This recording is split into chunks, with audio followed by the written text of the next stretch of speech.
This is apropos.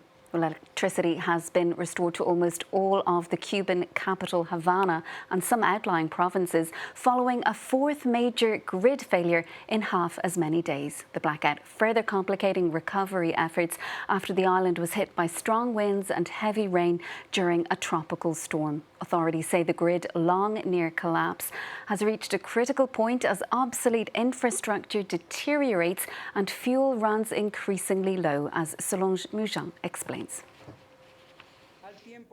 Swells pounding the coast, winds hitting homes at 120 kilometers per hour.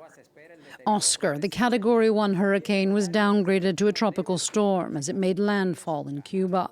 Oscar, it must be said, is already on Cuban land. It made landfall near the city of Baracoa on Sunday at around 6 p.m. But such weather warnings on television were not able to be transmitted into many homes. For even before the storm hit, Cuba's been grappling with a nationwide power outage. It is one of the worst blackouts in years. On Friday, the power grid failed across the country when the island's biggest coal-fired power plant suddenly stopped working. After days without electricity in the sweltering Caribbean heat, the situation for many Cubans has become untenable. It's been 3 days since the electricity has not come on, not even for a moment. There's no water, there's no food, it's all going rotten. I feel like crying and screaming. I really don't know what I'm going to do. Living in the pitch black, as soon as the sun goes down, many Cubans protested by banging pots and pans. Authorities said they're doing the best they can to turn the lights back on in what they're calling an energy emergency. When there is a power outage, one feels powerless. Without electricity, there is no water, no production of medicine, no food collection. Electricity is essential and it affects everything. It creates an annoyance. It's an annoyance for all. The outage and tropical storm Oscar come as Cuba is in the midst of its worst economic crisis since the fall of the Soviet Union. Soaring inflation and a lack of basic goods are commonplace, and embargoes from the U.S. mean that acquiring fuel and nearby help are all the more difficult. Well, to discuss the crisis in Cuba, we're joined now by specialist in Latin American politics, William LeoGrande. He's Professor of Government at the American University in Washington, D.C. Thank you so much for being with us on the programme this evening. Firstly, people in Cuba, they've endured months of blackouts at this point. You describe the current situation as unprecedented. It's the country's longest ever blackout. Why exactly is this happening now? Well, I think you've hit upon the two main reasons in your introduction. The equipment is 20, 30 years out of date, and it just breaks down constantly. And the government doesn't have the resources to update, to modernize it. The second big problem is that the government doesn't have the money to import sufficient fuel to power the thermoelectric plants that keep things running. So even when they've got the equipment working, sometimes they have to have planned blackouts that shut down parts of the island because they just don't have the functional capacity to service all the demand. And this comes as people also suffering from dire shortages of food and fuel. You yourself have many colleagues living in Cuba. What is their view on what should be done? Well, the problem of the government not having the money to import the fuel extends to the government not having enough money to import the basic food, medicine that people need. This all goes back to two external shocks that hit the Cuban economy in 2019, 2020. The severe sanctions imposed on Cuba by President Donald Trump, and then the COVID pandemic, which shut down the Cuban tourist industry, which is really the heart of the domestic economy, shut it down for 2 full years, and it hasn't recovered even to this day. And so what kind of assistance do you think the US needs to offer now? Is it time to lift the embargo? Well, I think the embargo has been counterproductive for a long, long time. But in this moment of crisis, I think it makes good sense for the United States and serves the interests of the United States to relax some of these sanctions and provide humanitarian assistance to Cuba in the form of food and medicine, and particularly some equipment and technical expertise to stabilize the electrical grid. Because when power goes out to 10 million people, this does not serve anybody's interest.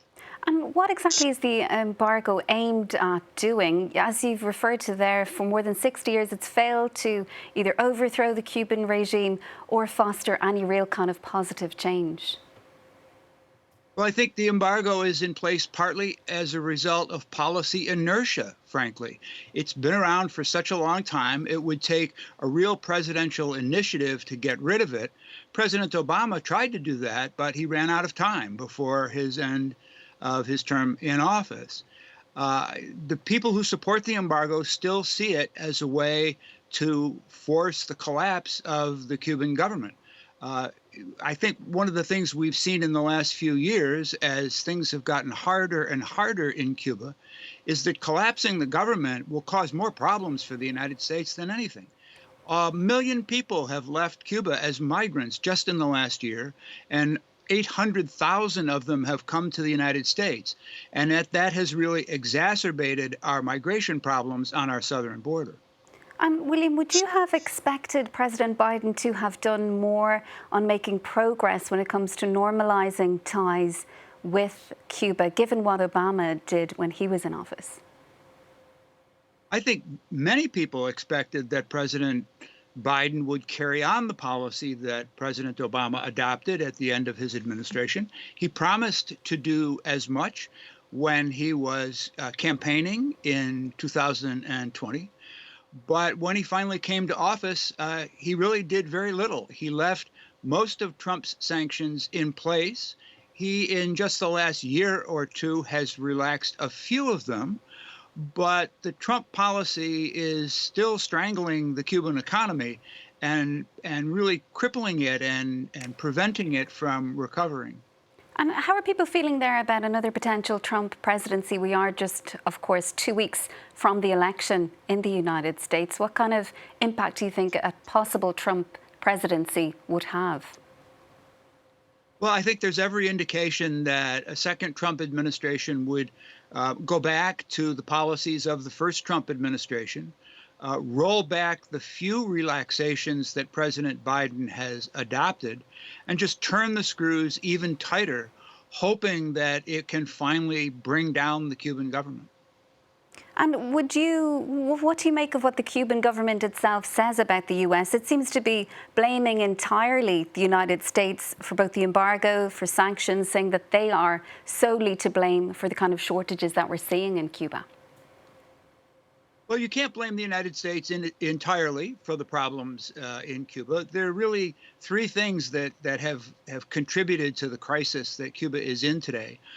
One is the economic problems of Cuba itself, trying to make a transition from a centrally planned economy that it had during the Soviet period to more of a market-style socialism similar to Vietnam or China. That transition has been slow, it's been halting, and it hasn't really been very effective yet. So the Cuban economy had real structural problems when it was hit by Trump's sanctions and then the COVID pandemic. It's those three things together that really account for the terrible situation that Cuba faces today. And we mentioned the US election a little earlier. Cuba, it's been used as a means of criticism in American presidential elections, either to criticize on one side opponents for being soft on communism, weak on foreign policy, or to appeal to Cuban American voters. Is it featuring at all in this year's election? We have had, of course, a major focus on immigration. No, interestingly, the policy towards Cuba has not been a focus in this presidential election. Part of the reason, I think, is that Florida is no longer considered one of the swing states that will decide the election. Over the last several election cycles, Florida has become more and more solidly Republican. And so if you're watching the U.S. campaign, you'll notice that neither of the candidates is spending very much time in Florida. They're in Michigan, Wisconsin, Pennsylvania, Georgia, and Arizona. They're focusing really on the 7 swing states currently. Of course, it's not just the US, as you say, William. Cuban allies, Russia, Mexico, Venezuela, they've all slashed exports to the island in recent months. What kind of an impact is that having? Yet the Cubans can't pay their bills to anyone, not to Mexico, not to Russia, not to China. Now, some of Cuba's closest friends, Mexico, for example, has been willing to extend credits to Cuba, and Mexico is sending them some oil to try to relieve the shortages that they're facing. But even their close allies have really been urging them to get their own internal economic policies right in order to begin to rebuild the economy. And China, for example, has not been willing to extend large amounts of aid or investment because they don't believe that the Cuban economy is yet on a solid path of recovery. William, we'll have to leave it there for now, but thank you so much for your time on the programme. That is William LeoGrande, Professor of Government at the American University in Washington, D.C. My pleasure. Well, that is it from us for now.